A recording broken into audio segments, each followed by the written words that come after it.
चूल्हा मिट्टी का, मिट्टी तालाब की, तालाब ठाकुर का, भूख रोटी की, रोटी बाजरे की, बाजार खेत का, खेत ठाकुर का, बैल ठाकुर का, हल ठाकुर का, हल की मूठ पर हथेली अपनी, फसल ठाकुर की, कुआं ठाकुर का, पानी ठाकुर का, खेत खलिहान ठाकुर के, गली मोहल्ले ठाकुर के, फिर अपना क्या, गांव, देश, शहर। और मैं फिर से क्लैरिफाई करता हूं, वो ठाकुर मैं भी हूं, वो ठाकुर संसद में है, वो ठाकुर विश्वविद्यालयों में है, वो ठाकुर विधायिका को कंट्रोल करता है। इस ठाकुर को मारो जो हमारे अंदर है। जय हिंद मैम। प्रोफेसर मनोज झा।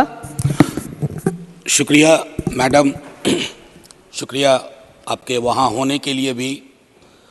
बस मैं आपके माध्यम से ये कहना चाहूँगा कि इतिहास में, संसदीय लोकतंत्र के इतिहास में ऐसे क्षण आते हैं जब ये कहना मुश्किल हो जाता है, जो मीडिया के लोग पूछते हैं बाहर, आइज और नोज।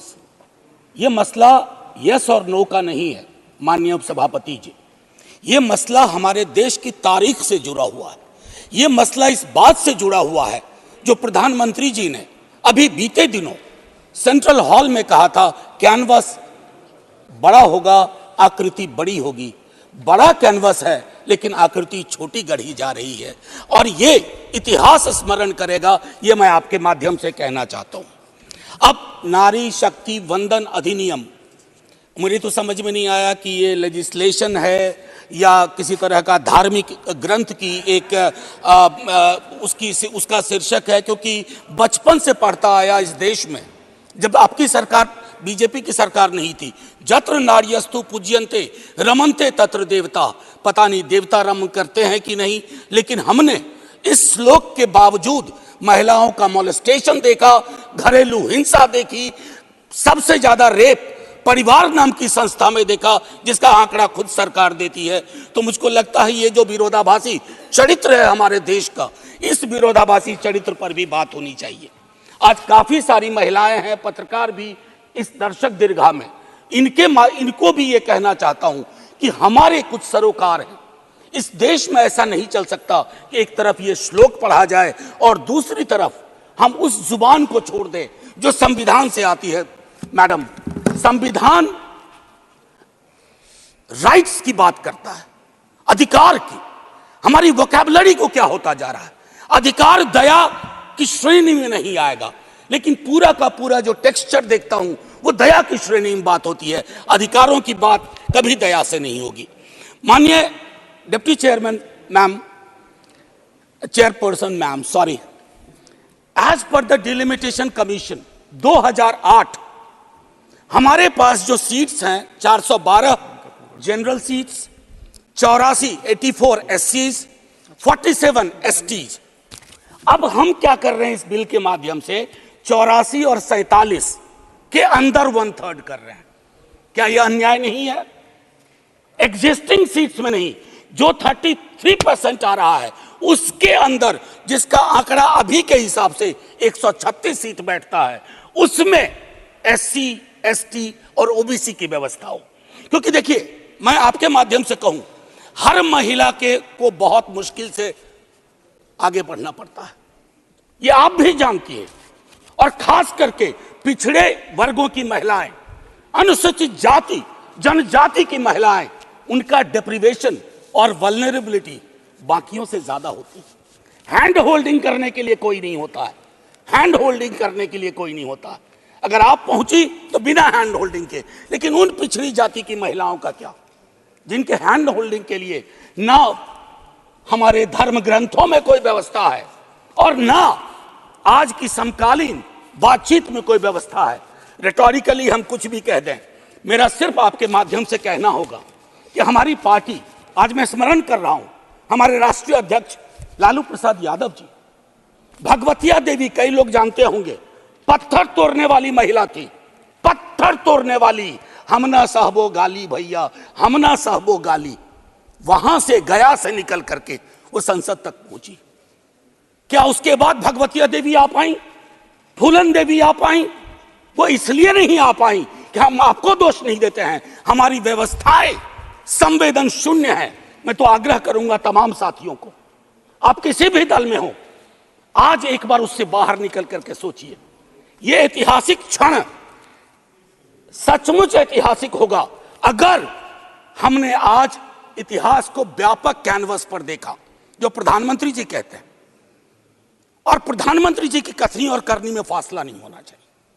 और यह फासला इसलिए नहीं होना चाहिए कि बड़े दूर फासले पे लोग खड़े हैं, अत्यंत पिछड़ी जातियों के लोग। मैडम, आप अगर आपके माध्यम से मेरी बात पहुंच रही हो तो आज मैं आग्रह करूंगा तमाम साथियों से, चिंता न करिए दलीय व्हिप की। दलीय व्हिप समाज की व्यवस्था पे भारी होना चाहिए। इसलिए मैंने कहा समर्थन विरोध नहीं, आज भी मौका है इसको सेलेक्ट कमेटी में भेज करके एससी एसटी और ओबीसी को इनकॉर्पोरेट किया जाए। नहीं, आज हम नहीं करेंगे, हम ऐतिहासिक गुनहगार होंगे। मैं यकीन के साथ कहता हूं, बाहर लोग वॉच कर रहे हैं, कहेंगे कि तुमने क्या किया। ये व्यवस्था ऐसे नहीं बदली जाती है। तो मैं आपसे आग्रह करूंगा आपके माध्यम से कि अपने दायरों से अलग होकर के आप जब ओबीसी की बात करते हैं तो ये रेटोरिक से आगे बढ़ना चाहिए, हमारी चिंताओं में आना चाहिए। ये नहीं होगा कि बाबा साहब भीमराव अंबेडकर को माला भी पहनाए और उनकी बात को आत्मसात न करें। ये जो फर्क हमारे इसमें आ रहा है, इससे कई तरह के विरोधाभास का जन्म हो रहा है। मैडम चेयरपर्सन, मैं आपको कहूं कि कोटा विद इन कोटा की जब हम बात करते हैं तो उसमें एक टर्म आता है जो एक अमेरिकन सिविल राइट एक्टिविस्ट ने 89 में दिया, इंटरसेक्शनैलिटी। अब ये इंटरसेक्शनैलिटी को, चूंकि मैं हिंदी में बोल रहा हूं, आज मैंने सुबह इसका अनुवाद बहुत ढूंढा। उसके अनुवाद में एक अनुवाद आया, प्रतिच्छेदन। इंटरसेक्शनैलिटी का मतलब होता है कि हम हर लेयर की एजेंसीज और उसके अंदर की क्या विधाएं हैं, उसके आधार पर अपना चरित्र, अफर्मेटिव एक्शन प्रोग्राम को यह देखना होगा। जो खास करके वंचित समाज की महिलाएं हैं, मैं उनके बारे में कहूं, आपको एक बार अपना नजरिया साफ करना होगा। अगर चश्मा लगाती है सरकार, धूप का चश्मा नहीं, अगर सचमुच का चश्मा लगाती है तो उसके पावर बदलिए, उसको साफ करिए और यह तय करिए कि आज जब हम यहां से उठें तो एक कमिटमेंट दें ओबीसी वर्ग को। और ये मैं बार बार दोहरा रहा हूं कि 33% के को एग्जिस्टिंग में मत इनकॉर्पोरेट कीजिए, इट शुड बी सेपरेट। नई व्यवस्था में नया 33% विदाउट टचिंग एससीज एंड एसटीज, ये करिएगा तो क्रांतिकारी कदम होगा। अक्सर हम लोग अपने प्रिविलेजेस को नहीं देखते हैं। मेरा सरनेम एक प्रिविलेज है, नीरज भाई का सरनेम एक प्रिविलेज है। हमारे सरनेम ने हमें प्रिविलेज दिए हैं। उन सरनेम्स को देखिए जिनके पास ये प्रिविलेज नहीं है। नहीं, ऐसे ही मैं बहुत अच्छा किया। मैं ये कहना चाह रहा हूं मैम चेयरपर्सन, मैं ये कहना चाह रहा हूं कि प्रिविलेज का जो व्याकरण है वो खत्म ही नहीं हो रहा है। मैंने पहले भी सदन में कहा था कि इस देश में शायद there is nothing in name but everything is there in the surname. उनके संघर्ष, उनका जीवन कठिन लगातार होता जाता है। और एक ऐतिहासिक तथ्य बताऊं, 31 में बेगम शहनवाज और सरोजनी नायडू ने संविधान बनने से बहुत पूर्व इक्वल रिप्रेजेंटेशन की बात की थी। हम काहे को अटके पड़े हैं 33 पर। मेरी तो समझ में नहीं आ रहा कि 33 के साथ क्या रिश्ता है हमारा। ये 50 क्यों नहीं हो सकता, ये 55 क्यों नहीं हो सकता। आपका पूरा का पूरा वर्ग चरित्र बदल जाएगा। आप नहीं चाहते हैं कि भगवतिया देवी यहां आए, हमेशा एक खास सरनेम। मैं तो बार बार कह रहा हूं कि जो अलग अलग दलों में भी हैं, अगर वो पहुंचे हैं यहां तक अपने संघर्ष से, तो उनको आज यह आवश्यकता है, उनको यह भरोसा दिलाया जाए कि ऐसी कोई चीज आगे नहीं होगी, सबके लिए खुलेगा। आपकी ये जो नई पार्लियामेंट है हमारी, ये रंगीन ज्यादा होगी। इंद्रधनुष में कई रंग होते हैं। हम ये कौन सा बिल ला रहे हैं जिसमें ब्लैक एंड व्हाइट के बाद शेड्स ऑफ ग्रे भी नहीं है। अगर हमारा उद्देश्य डिपेंडिंग ऑफ डेमोक्रेसी है तो कदम उस दिशा में बढ़ाने होंगे।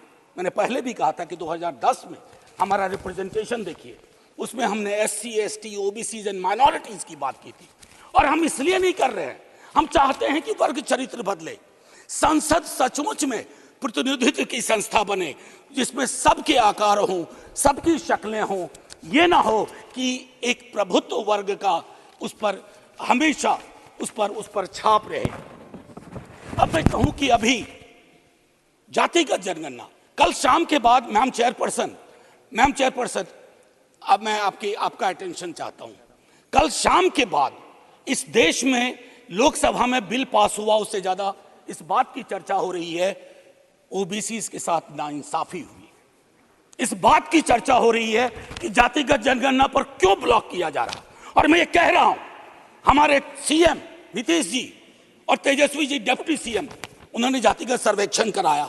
28 अगस्त को मेरे पास दोनों एफिडेविट है। पहले एफिडेविट कौन लेके गए? सरकार। तुषार मेहता खड़े होते हैं, सॉलिसिटर जनरल, ये कहते हैं कि state government can not do any activity like census और एक्टिविटी अकिन टू सेंसस। लेकिन शाम तक जब अप्रोर होता है, दूसरी एफिडेविट आती है, कहती है गलती से वो पैराग्राफ लग गया था।